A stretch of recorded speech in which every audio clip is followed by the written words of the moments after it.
di dalam silat ini hanya berkonsepkan gerakan semula jadi manusia dan selain dengan prinsip-prinsip agama Islam. Silat ini lebih fokus mengajar pegamanya untuk bersifat berani dan bukan bersifat ganas. Konsep dan sistem pembelajaran silat ini mudah dipelajari oleh semua peringkat umur dan tidak kira lelaki ataupun perempuan. Silat cekak ini mengajarkan 99% pertahankan diri dan hanya 1% untuk menyerang. Ianya hanya berdiri tegak untuk menanti serangan tanpa menggunakan kuda. Sistem mata pelajaran diajarkan secara sistematik dan berperingkat, iaitu peringkat asas, jatuh, potong dan aman. Jenis silat ini adalah sejenis ilmu bela diri yang diakui umum sebagai hak asli kepunyaan bangsa Melayu sebagai pertahanan diri. Asas silat ini boleh dibagi kepada dua, iaitu bunga dan buah. Seni bunga adalah gerak tari yang lembut dan gemalan sebagai gerak untuk mengelirukan lawan. Manakala seni buah pula adalah gerak langkah yang keras, padu dan padat untuk menumpaskan lawan.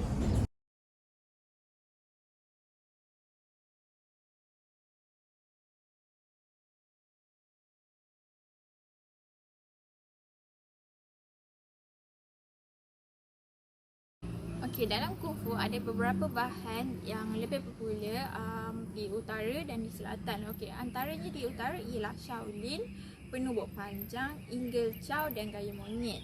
Okey, bagi di selatan pula antara yang popular ialah Wing Chun, Huang Ga dan Choi Liu Fan. Okey, bagi kungfu dia merupakan sebahagian seni mempertahan diri yang besar dalam China. Tapi kungfu bukanlah salah satunya seni mempertahan diri yang diiktiraf. Terdapat beberapa bahan yang lebih popular, antaranya Baguazhang, Shaojian dan Tai Chi. Tai Chi berasal pada Cina kuno dan telah diwujudkan oleh seorang ahli seni mempertahankan diri iaitu Zhang Shengfeng. Tai Chi atau dikenali sebagai Tai Chi Chuan adalah satu gaya seni mempertahankan diri dari segi dalaman iaitu pernafasan. Menurut sejarah, Zhang Shengfeng mendapat idea tentang seni mempertahankan diri adalah ketika beliau menetap di kawasan pegunungan iaitu di Wudang, Hubei, China. Pada ketika itu, beliau sedang melihat pergaduhan dua haiwan iaitu bangau dan juga ular. Beliau menghayati pergerakan ular dan juga bangau itu dalam mempertahankan diri mereka dan mendapat idea untuk menghasilkan satu seni mempertahankan diri pada pergaduhan itu. Terdapat 5 aliran seni Tai Chi. Yang pertama adalah Tai Chi Chuan atau Chuan Style. Yang ini adalah paling popular di China tentang Tai Chi. Yang kedua adalah Wu Style. Yang ketiga adalah Wu Style dan yang keempat adalah Yang Style dan yang kelima adalah Sun Style. Seni pertahanan selembab. Okey, selembab ini adalah tradisi orang kaum India dan ini dipanggil selamatan di dalam masyarakat kaum India. Seni pertahanan selembab ini berasal daripada 5,000 tahun dahulu dari Bukit Kurinji yang berada di Kerala. Kerala pun berada di India. Selembab ini merupakan satu jenis di dalam 64 jenis yang digariskan oleh masyarakat Tamil tradisional sebagai harus dipelajari untuk menjadi insan yang sempurna. Perkembangan selembab melalui agama Buddha dan bawa ke China dan Jepun, dan Bodhidharma mempertahankan seni ini ke Shanghai dan di negeri Wei, iaitu ada di utara China.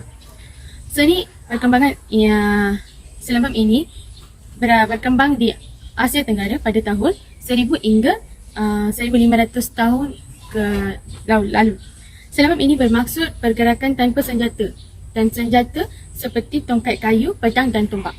Selembab ini dikeertikan sebagai pertandingan atau tindakan untuk menakutkan orang lain.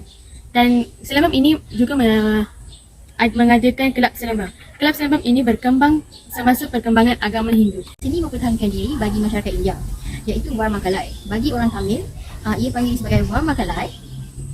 Melayu dan Sanskrit pula dipanggil Maria Vidya. Warmakalai ini ialah seni tradisional India yang mempunyai titik-titik penting. Seni ini juga berasal daripada Kanyakumari. Sekarang ini dia berada di selatan India. Warmakalai ini menggabungkan perubatan alternatif, yoga tradisional dan juga seni mempertahankan diri. Oleh itu, seni mempertahankan diri ini boleh dipelajari oleh semua kaum, sama ada lelaki ataupun perempuan dan juga kanak-kanak, kerana ia dapat memberikan manfaat kepada diri kita sendiri dan juga orang sekeliling. Kerana selain daripada mengetahui tradisi setiap kaum, seni mempertahankan diri ini juga dapat membantu kita melindungi diri daripada perkara-perkara yang tidak diingini berlaku. Seni mempertahankan diri merupakan cara terbaik untuk kita membina jati diri di samping meningkatkan tahap kecergasan dan kecerdasan diri. Selain dapat melindungi diri, mempelajari seni mempertahankan diri juga boleh membuatkan kita lebih berdisiplin, penyabar, sihat serta berkeyakinan diri. Sepanjang penghasilan tugasan ini, saya perlu membuat carian tentang seni mempertahankan diri yang ada di Malaysia, iaitu daripada kaum Melayu, Cina dan India. Daripada hasil carian itu, saya dapati terdapat pelbagai sejarah yang menarik daripada seni mempertahankan diri ini. Selain itu, saya juga berasa teruja dengan sejarah yang menarik serta terdapat kelebihan yang bagus daripada setiap seni mempertahankan diri yang ada. Selain itu, wajarlah jika kita sebagai rakyat Malaysia masih mengamalkan warisan tentang seni mempertahankan diri ini sepanjang zaman. Saya dapat beberapa ilmu pengetahuan dan saya dapat mengenali cara untuk melakukan aktiviti seni mempertahankan diri mengikut pelbagai kaum. Sepanjang saya menjalankan tugasan ini, saya merasa sangat kagum kerana Malaysia mempunyai 3 kaum terbesar, iaitu kaum Melayu, kaum Cina dan juga kaum India. Peranan saya dalam tugasan ini, saya perlu membuat seni mempertahankan diri dalam kaum India, iaitu Wang Makalai. Dan akhir kata, tugasan ini dapat membantu saya untuk menambah ilmu pengetahuan dan juga cintakan akan warisan seni dalam mempertahankan diri.